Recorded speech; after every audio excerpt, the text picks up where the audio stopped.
दोस्तों नमस्कार, कैसे हैं आप लोग। वेलकम बैक टू ज्ञान क्लासेस।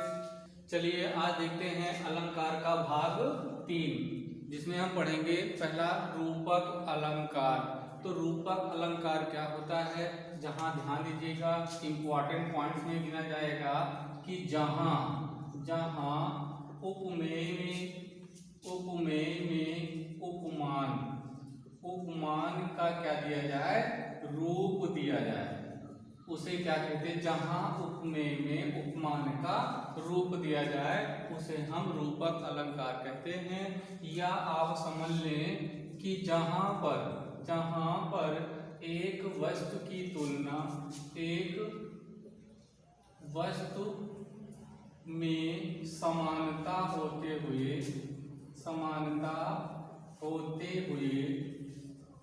दूसरी वस्तु को मान लेना ही क्या कहलाता है, रूपक अलंकार कहलाता है। बहुत इंपॉर्टेंट क्वेश्चन आपका मिलेगा एग्जाम्पल के रूप में, चरण कमल बंदो हरि राई। चरण कमल बंदो हरि राई। तो बच्चों यहाँ देखें, चरण कमल बंदो हरि, यहाँ पर भगवान के चरणों को क्या मान लिया गया है, किसका रूप दे दिया गया है, कमल का रूप दे दिया गया है। किसका, कमल का रूप दिया गया है।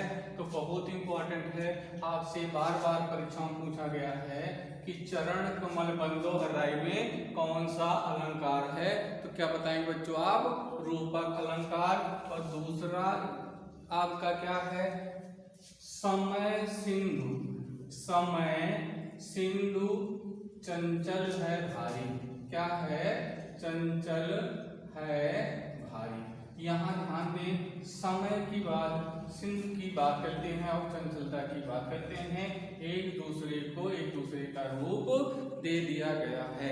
अगला हम देखते हैं अलंकार। अगला अलंकार होगा उत्प्रेक्षा अलंकार। तो देखते हैं उत्प्रेक्षा अलंकार क्या होता है। उत्प्रेक्षा अलंकार, तो उत्प्रेक्षा अलंकार में क्या पढ़ना है, जहां उपमेय में उपमान की क्या हो, समानता हो। मतलब समानता की बात, माफ कीजिएगा, उत्प्रेक्षा का मतलब क्या होता है, संभावना। पहले देखें उत्प्रेक्षा का क्या होता है, संभावना। जहां क्या पढ़ना है, इंपॉर्टेंट पॉइंट है, जहां उपमेय में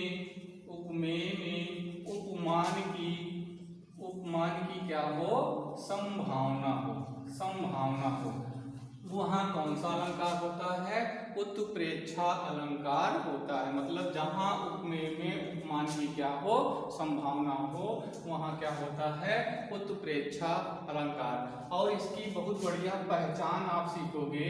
इसकी जो पहचान होगा आपको, आपके सेंटेंस में जो है जन मिलेगा, जानो मिलेगा, जन जानो, मनु मानो, जनऊ, ये सब मनो, अगर ये शब्द आते हैं आपके वाक्य में तो 100% आपका वो क्या होगा, उत्प्रेक्षा अलंकार होगा। जैसे एग्जाम्पल है, इस काल मारे क्रोध से तन कांपने उनका लगा,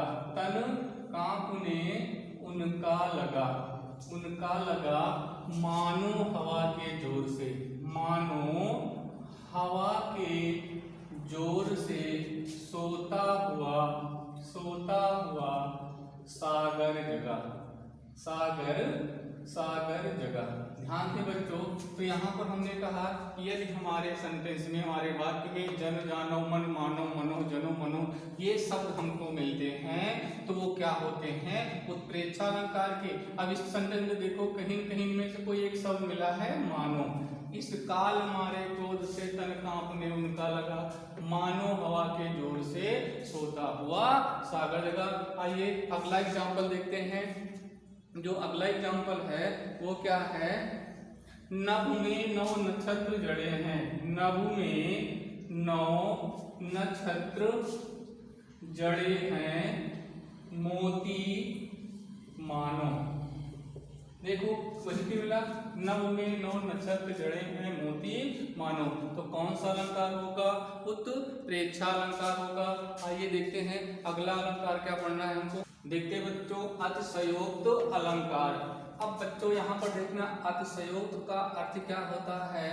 बढ़ा चढ़ाकर, बढ़ा चढ़ाकर। मतलब हम इतना समझ लें कि जब किसी वाक्य में, किसी सेंटेंस में किसी के बारे में बहुत बढ़ा चढ़ाकर कहा गया हो, वहां कौन सा अलंकार होगा? अतिशयोक्त अलंकार होगा। बस यह कहना है कि जहां किसी पंक्ति में बहुत बढ़ा चढ़ाकर किसी शब्द का वर्णन किया गया हो, वहां कौन सा अलंकार होता है? अतिशयोक्त अलंकार होता है। एक गाने के माध्यम से आपको हम समझाना चाहेंगे फिल्मी धुन के आधार पर। चांदी जैसा रंग है तेरा, सोने जैसा बाल, एक तू ही धनवान है गोरी, बाकी सब कंगाल। देखो यहाँ पर कितना अच्छा बढ़ा चढ़ाकर वर्णन किया गया है कि चांदी जैसा रंग है तेरा, सोने जैसा बाल, एक तू ही धनवान है गोरी, बाकी सब कंगाल। आशा करता हूँ कि इस माध्यम से आपको ज्यादा समझ में आया होगा। लेकिन अगला इम्पोर्टेंट उदाहरण जो है वो क्या है? हनुमान के पूंछ में, हनुमान के पूंछ में लगन न पाई आग, लगन न पाई आग, सारी लंका जल गई, सारी लंका जल गई, गए निशाचर भाग, गए निशाचर भाग। बताओ बच्चों कि क्या ये सत्य है कि हनुमान के पूंछ में आग लगते ही जो है सारी लंका जल गई? नहीं, ऐसा नहीं हो सकता है। इसलिए इसमें क्या है? बहुत बढ़ा चढ़ा कर बात कही गई है। इसलिए कौन सा अलंकार होगा?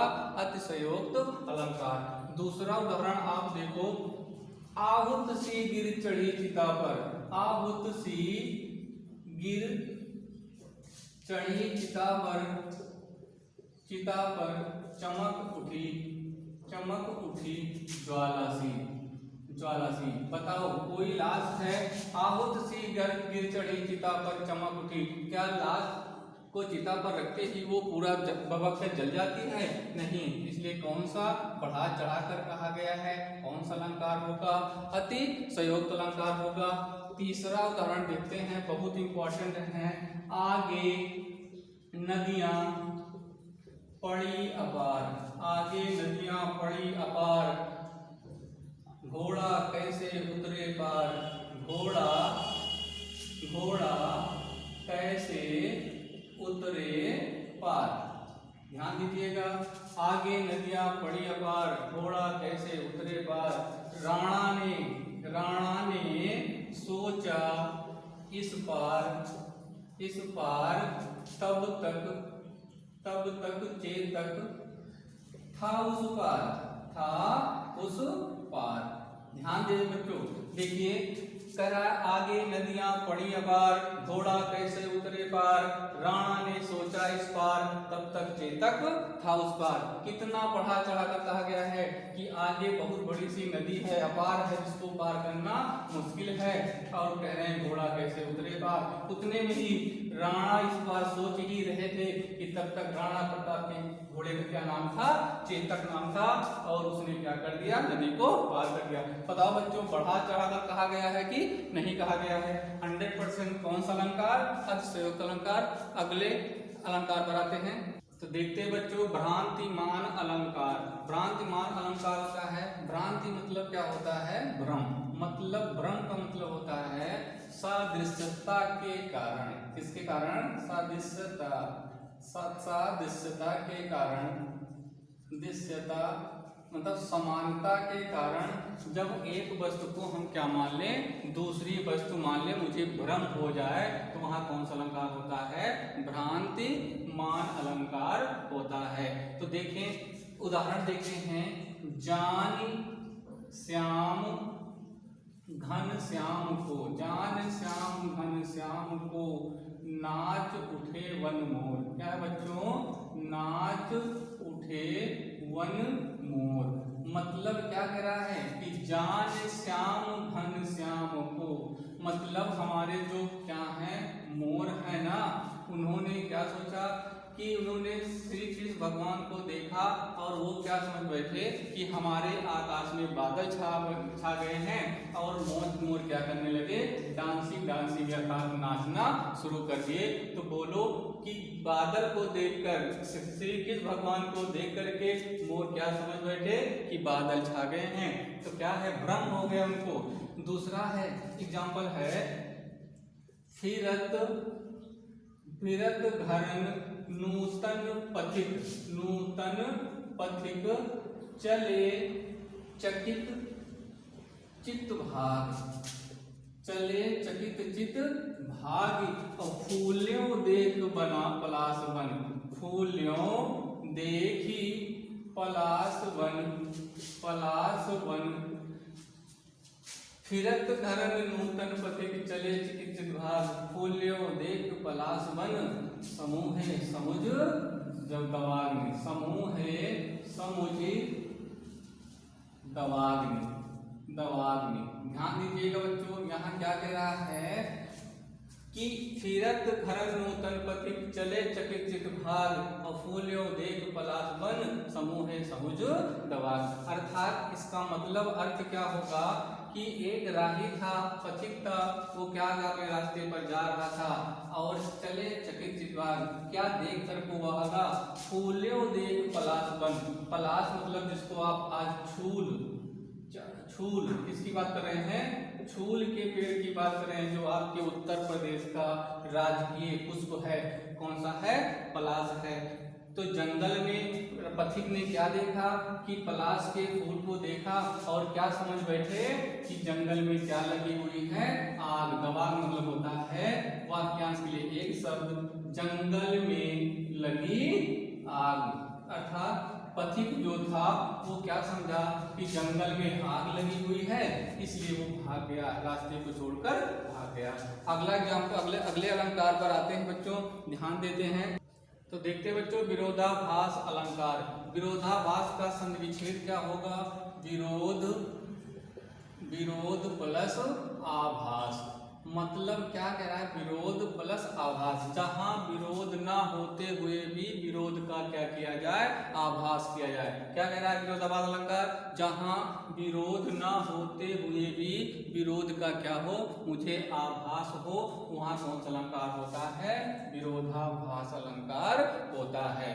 ध्यान दें, इसके एग्जाम्पल की जब हम बात करते हैं, एग्जाम्पल क्या होता है कि भर लाऊं, या गाना सुना दूं आपको, गाना सुनाऊं तो फिल्मी धुन पर हम सीखना चाहेंगे। तो क्या है, नैन लगे जब से सखी, नैन लगे जब से सखी,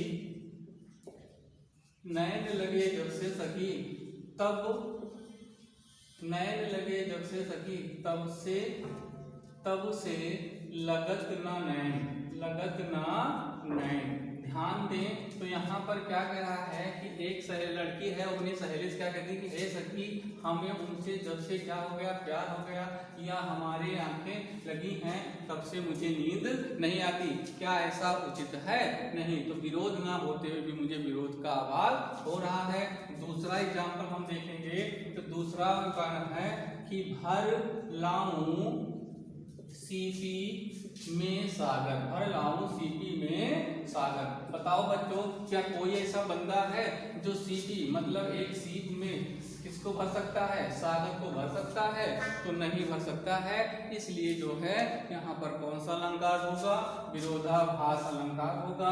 आइए तीसरे प्रकार का अलंकार देखते हैं, जो आपने पढ़ा था आधुनिक अलंकार।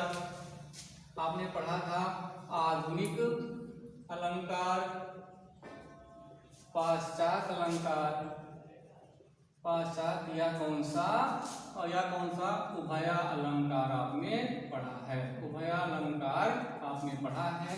तो आधुनिक, पाश्चात्य और उभय अलंकार में क्या होता है कि जो प्राचीन काल से होते हुए आधुनिक काल में चले आए हैं और वो मिलकर के आपके क्या हो गया, उभया। उभया मतलब होता है ऐसे अलंकार जो किसमें हो, जो आपके अनुप्रास के भी हों, अर्थात शब्दालंकार और अर्थालंकार के हों, तो उभय अलंकार कहलाता है। ठीक है ना। और इसको पहचानने का सबसे अच्छा तरीका कि जहां पर किसका उल्लेख किया गया हो, पशु का, पक्षियों का या फिर प्राकृतिक सौंदर्य का। जिस वाक्य में पशु पक्षियों का या प्राकृतिक सौंदर्य का वर्णन किया गया हो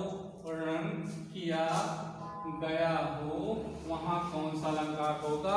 आधुनिक अलंकार कह सकते हो ऑप्शन के अनुसार, पाश्चात्य अलंकार या फिर उभय अलंकार होगा। तो इसका एक एग्जाम्पल आपको बहुत अच्छा मिलेगा जो आपको आसानी से समझ में आ जाएगा। क्या कह रहा है? जगी वनस्पतियां अलसाई